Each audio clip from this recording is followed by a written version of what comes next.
Hello guys. तो आज हम डायमेंशन सीरीज़ वॉल्यूम 1 के चैप्टर 5 को डिस्कस करने वाले हैं। चैप्टर 1, 2, 3, 4 ऑलरेडी डिस्कस किए गए हैं पिछले की 4 वीडियोस में। उन चारों वीडियोस का लिंक डिस्क्रिप्शन में और आई बटन में वीडियो के दौरान आपको मिल जाएगा। और इस वीडियो में आगे बढ़ने से पहले मैं आपको कुछ चीज़ें बताना चाहता हूँ। रिसेंटली हमारे चैनल में 2.3 के मिनट्स का वॉच टाइम कंप्लीट हो गया और ये बहुत ही बड़ी अचीवमेंट है हमारे लिए। इनके साथ ही साथ हमने 1K व्यूज़ भी क्रॉस किए अपने YouTube चैनल पे। रिसेंटली अभी हुआ है, मतलब बहुत दिन नहीं हुए हैं, रिसेंटली हुआ है 1K व्यूज़। हाँ, मतलब 1000 लोगों ने हमारे चैनल को व्यू किया है। साथ ही साथ 2.9K प्लस इम्प्रेशंस भी हमारे यूट्यूब चैनल पे आए हैं। तो ये हमारे लिए बहुत अच्छी बात है and thanks for supporting us. तो चलिए अब हम वीडियो के साथ शुरू करते हैं। सो गाइज, ये चैप्टर वहीं स्टार्ट होता है जहाँ पे Adam the kill edge finish हुआ था, यानी 1961 पे जो उन्होंने अटैक किया था और सोल्जर्स को उन्होंने जो मारा था वहीं पे। तो let's begin with the chapter. So इसकी कहानी 1961 में शुरू होती है, जहाँ पे एडम कुछ सोच रहा होता है कि उसको कुछ करना चाहिए जिससे उसका टेररिज्म का काम तो साइड बाय साइड चलता ही रहे, बट इससे उसको कोई फ़र्क ना पड़े। उसको कुछ ऐसा करना था जाकि उस पर कभी शक ना आए कि वो एक टेररिस्ट है, साथ ही साथ वो टेररिस्ट का काम करता रहे। और इसका एक बड़ा मेजर पार्ट सल्यूशन था अ बिजनेसमैन। तो उसने बहुत सारी चीज़ें छोड़ रखी थी और सोच रखी थी, और वो बहुत सारी चीज़ें अकम्प्लिश भी करना चाहता था, सारी ही करना चाहता था। बट जो तो गधा था, उसके दिमाग नहीं था उसके बाद, तो क्या कर सकते थे। वही एडम ने डिसाइड किया कि वो एक मोटर कंपनी को बनाएगा, और उसके पास तो पैसा ही पैसा था, तो उसके लिए उसको बहुत ज़्यादा फ़र्क नहीं पड़ा। उसने लंदन में अपनी ज़मीन ले ली और वहाँ पे उसने काम करना शुरू कर दिया। एडम को 2 पार्टनर्स की ज़रूरत थी ताकि वो वाइस प्रेसिडेंट की जो पोजीशंस हैं उनको 25% का शेयर बांट सके। जो एक बनाने वाला था, बट उसको ये नहीं पता था कि सेकंड वाला कहाँ आएगा। और अगले दिन ही एडम्स के टेररिस्ट के हाइड आउट पे शेन डिंकिंस नाम का एक आदमी आ गया, जो एडी ग्रुप ऑफ कंपनीज बनाता था, जो मोटरसाइकिल्स, रेसिंग बाइक्स, स्कूटर्स, इन सब में डील करता था। एडम को समझ नहीं आया कि ये उनके सीक्रेट बेस पे कैसे आ गया, बट उसका एटीट्यूड और ये सब देख के शेन को उसने अपनी कंपनी में इंक्लूड किया और अपना वाइस प्रेसिडेंट बना लिया। उसके बाद उसने अपनी कंपनी का नाम रॉय मोटर्स रखा और ईयर 2000 तक का एक बहुत ही महान प्लान बना रखा था, क्योंकि उसको पता था कि उसके बाद शायद वो प्रेसिडेंट ना रहे और उसकी संतान, डॉटर और सन इस कंपनी को आगे चलाए।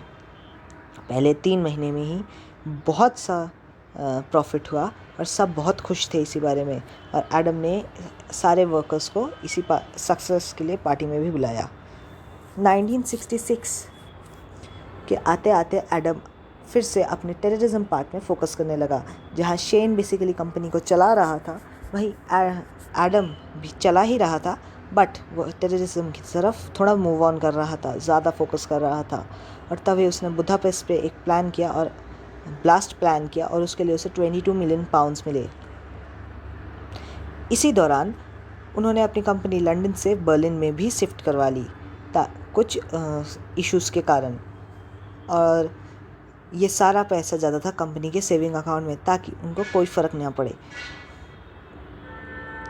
ब्लास्ट जो था बुदापेस्ट वाला, उसको 4 मई में प्लान किया गया था, बट वो 29 अप्रैल में हुआ, और उसका ये कारण था ताकि उस दिन प्रोटेस्ट चल रहा था, ज़्यादा लोग मारे गए।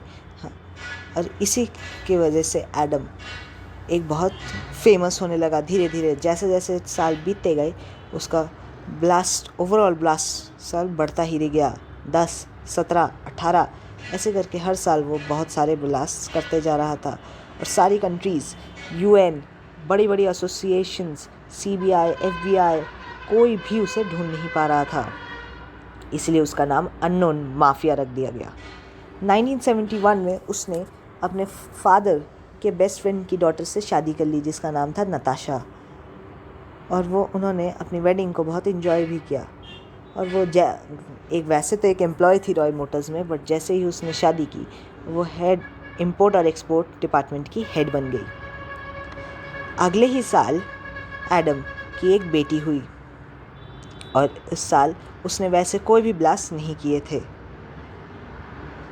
सारे कंपनीज, सारी एसोसिएशंस उन्हें ढूंढ ही रही थी और इसी साल एलेक्स वॉटसन नाम के एक आदमी ने उनकी कंपनी को ज्वाइन किया था और जिसके कारण 42% तक के शेयर को हाइक मिल गई थी। और जैसा कि मैंने बताया, उनकी एक बेटी भी, एडम की एक बेटी भी हुई थी जिसका नाम था लूसी रॉय। 1973 आते ही सब कुछ काम चल रहा था, सब कुछ ठंडा था, बट एक बहुत बड़ा अपॉर्चुनिटी था जिसके लिए उसे 300 मिलियन पाउंड मिल रहे थे, एक बड़ा ब्लास्ट। वैसे ही अननोन माफिया एक बहुत फेमस और टावरिंग पर्सन था और उसने तो ये सारा ऐलान कर दिया कि जल्द ही एक बहुत बड़ा ब्लास्ट होने वाला है एडम ने कहीं पूरी दुनिया में कहीं पे। तो लोग बहुत टेरिफाइड हो गए और ये न्यूज़ देख के एलेक्स ने सोचा कि शायद वो लॉरा की मदद कर सकता है, क्योंकि लॉरा यूनाइटेड नेशंस में घुस चुकी थी। तो एलेक्स ने कुछ रिपोर्ट्स को स्टडी किया और थोड़ी मेहनत के बाद उसने ये पता लगा लिया कि उसकी कंपनी का CEO यानी एडम रॉय ही अननोन माफिया है। वैसे तो उसने किसी को बताया नहीं, बट लॉरा को जैसे ही ये पता चला वो तो अपने बॉस को बता ही देने वाली थी, बट एलेक्स ने उसे रोका। हाँ, और लॉरा को पता चल गया कि वो क्या करना चाह रहा है, इसलिए लॉरा ने हंस कर बोल दिया तो वो अपने हिसाब से करो। और फिर ये चैप्टर ख़त्म हो जाता है। तो ये चैप्टर बहुत छोटा था। बेसिकली एडम कैसे अपनी टेररिज्म को एक्सपैंड करता है और उसको अननोन माफिया का टाइटल कैसे मिलता है। तो साथ ही साथ इस चैप्टर के एंड में हमने एलेक्स को भी एक बेटर हाफ दिखा दिया। तो फिनिश करने से पहले मैं इसके जो कोऑपरेटर्स हैं उनको मैं दिखा देना चाहूँगा। मैंने लिखी है गरिमा मैम, जो मेरी एक टीचर हैं, जितेंद्र सर मेरे टीचर हैं, इन सभी ने मेरा बहुत हेल्प की है, इन्होंने बुक एडिट की है।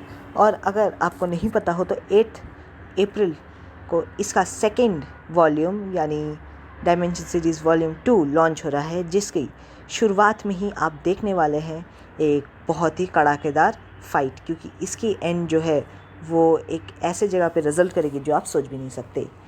So guys, thanks for watching and please subscribe करो। सिर्फ 32 सब्सक्राइबर्स है और जैसा मैंने न्यू अपडेट्स और स्केड्यूल वाली वीडियो में बोला था कि 35 हो जाए तो मैं ज़रूर एक लिंक शेयर करूँगा गूगल फॉर्म्स का, तो प्लीज़ करो। 3 सब्सक्राइबर्स ही दूर हैं उससे, तो प्लीज़ प्लीज़ प्लीज़ प्लीज़ कर दीजिए and hit the bell icon, like share, जितना भी काम है सब कर देना। So thanks for